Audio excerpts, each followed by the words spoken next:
Back for another interview with fucking Leebo, bitch. Definitely the creator of DBS, Dutch Bro Shawty, you know what I'm saying? But yeah. I ain't drinking shit today. Goddamn, she a thotty, all she want is Dutch Bro, sip it like. That's how we kicking it. So, just for the corniness, I brought you a little gift. There you go. It's your own Dutch cards. It's your own Dutch stamp card with 2 spots already stamped. Oh shit. That's crazy, because for the Dutch Bro Shawty music video, I had a stack about 40 of them bitches with all stamps on it, and I threw all them hoes out, like no cap. Wait, you didn't even give them away? I just threw them. I gave them away. I had a deck of 40 of these stamp cards. I fucking gave them all away to niggas that came to the video shoot. You dig me? Yeah. That's no cap. That's no cap. We threw out hella drinks. That's dope. So currently we're getting cut by MD Cuts, baby. Come through. Tell me who the fuck you is, man. I'm Matthew, bro. I be cutting up in my garage. You know how it is. MD Cuts. Follow me on Instagram. MD __ cuts. All right, man. Got you. All right. You got that new show coming up this Saturday with Warhol, and you got other people coming. Like, who's all the performers coming? I don't know all of them off the tops because a lot of them aren't finalized. But all I know right now is I'm performing. My nigga Lil Exxon performing. Cutthroat Crew coming down to perform. We got Lonzo Lavish and more. You know what I'm saying? That's just how we doing it. But shout out to Warhol coming through, making this shit possible though. It's about to be fucking lit, man. No cap. How many cities of people do you think are pulling up? Like his last time you had people from Portland, Seattle, Spokane. Do you think it's gonna be more? We got people from Seattle coming through. We got a performer from Seattle coming through. Actually, I think his name is Madeo. He's coming down to perform from Seattle. And then I'm sure he's gonna bring some people with him. We got people from Spokane, as always, showing love. Tacoma, Linwood, Burbank, Bellingham, niggas from all over the place showing love to the wave. You know what I'm saying? It's only because we're the best niggas doing this shit. You dig me? All right, so we're gonna get into the official question. Anyways, like let's just throw this out there. What kind of got you started? Like, who inspired you? What got you motivated to make your first track? Honestly, never really intended to make music or like ever be on a fucking song. Like, I really just wanted to be a producer, and I like to listen. I listen to like a lot of beats and shit, and like I just wanted to make beats. So I downloaded the demo on FL Studio, and I just started fucking around on that shit, and then I got better and better, and then after like fucking with just beats on a demo for like a month straight, like no cap, on a demo, I couldn't do shit. All my beats sounded like fucking ass, like just kicks and claps. But eventually, like, I got better and shit, and then Exxon, my nigga Exxon, AKYB, me and him just kept doing it. We got a legal ass version of it and just started making real shit, and then eventually a nigga came through with a microphone, and then he was like, what are we gonna do with this shit? And this nigga's like, I don't know, you guys can use it if we want. And then from there, it was just history. This goddamn garage, we was in another garage over on 600 Snow Avenue, you know what I'm saying? 600 wave. Only reason we have 600 and shit in our bio is because the house we was recording at for the first time was 600 Snow Avenue in Richland, Washington. First song that I ever made that came out was Hold Up. Hold Up was the first song. It's still up, I think, or I might have archived it, but that was the first one. Our first video was Sell with me and Exxon, AKYB, with Justin Frickshot. Diamonds so wet, yeah, let's go ahead and sell. Oh, yeah. Drilling on your body, oh, yeah. No nails, I'm gonna fuck your wifey. Let's talk about goals now. So like for this 2018, wrapping up in the new year, you know, everyone's always planning these New Year resolutions. Do you have any personally, and like what are your goals if so? To be honest with you, man, every actual real life like goal that I've set for myself, I've surpassed, tripled, doubled, and smashed the fuck out of it.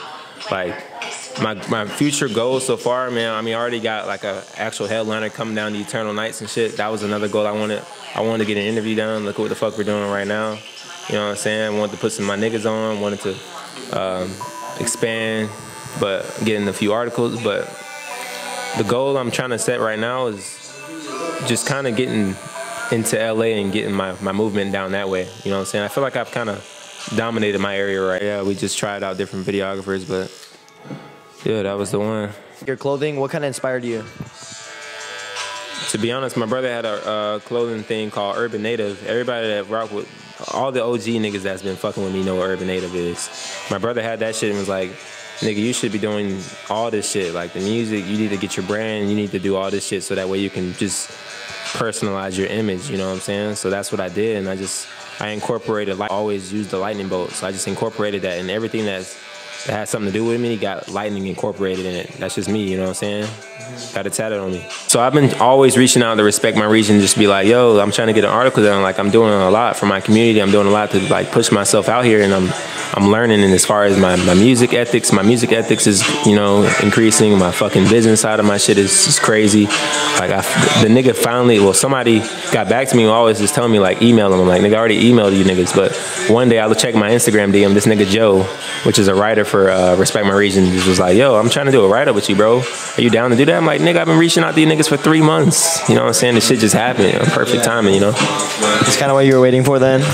Yeah, bro, it's dope. Well, what's your inspiration on like clothing-wise? Or is it kind of your own lingo, your own thing? Honestly, I've always just kind of dressed how I wanted to dress. I've always been wearing some weird shit. My mom definitely kind of like always kept me on top of my swag. But as far as drip, I mean, Cardi got some drip. Tyler the Creator got some drip. You know what I'm saying? I'll say Tyler the Creator. Yeah. I could see definitely. Yeah. It just depends what kind of season it is. You know what I'm saying? If it's summer, it's hot outside, you might catch me in some short-ass shorts. Nigga, if it's cold, you might catch me in some flannels or some hoodies, though. You know what I'm saying? It just depends on how it's feeling outside. You dig? Your personal, you used to work at Sprint, and then where do you work now? And I used to work at Staples. Like in Dutch Bro Shawty, I said, I don't work at Staples no more, but I still be stacking them bands. That's real talk. Yeah.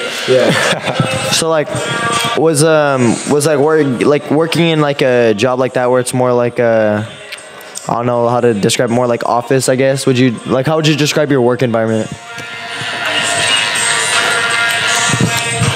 Stressful as fuck, and I don't want to work around niggas that hate their own lives and hate what they do. Like, working at fucking Sprint or any other retail job taught me, like, I might not want to go to school, but I definitely don't want to be doing this shit. So that really pushed me to like get it on my own. What does your brand stand for? Like, what's the name? What does it stand for? You know, what's like the story behind it? Eternal means, it stands for Art Lasts Forever. Eternal with the A in it, because eternal is just an A flipped upside down, which is a V. Eternal, the actual meaning of eternal means like long lasting, forever, you know, and then infinite. Yeah. I turned the A upside down to turn into a V. That means art lasts forever, you know what I'm saying? Whatever you pursue, whatever you believe in, this nigga cutting hair, everything that this nigga does is gonna live forever, you know? It's gonna be in his Instagram, niggas gonna be like, oh, I remember that you nigga used to cut my hair, I used to love that shit, you know what I'm saying? But art truly does last forever, and that eternal just symbolizes that, you know what I'm saying? That pink camo stuff. Oh, he's even wearing it right now.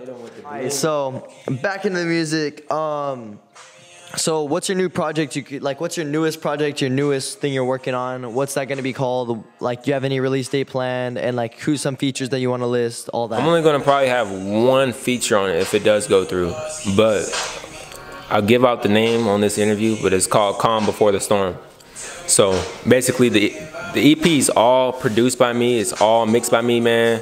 Honestly, went through a lot with this EP, bro. And when I do release it or have the listening part, I'm probably gonna break down because of how much work I put into this shit. But I produced every single beat on there from scratch, no samples. I fucking recorded every song by my damn self, tracked every damn song by myself, and fucking cleaned it and mixed it and leveled it and panned it and everything mastered. And then I actually sent it off to get it mastered. And then I was just, you know, going back and forth with the fucking engineer, getting it bounced. Like, every track had like 5 or 7 mixes, and I wasn't that happy.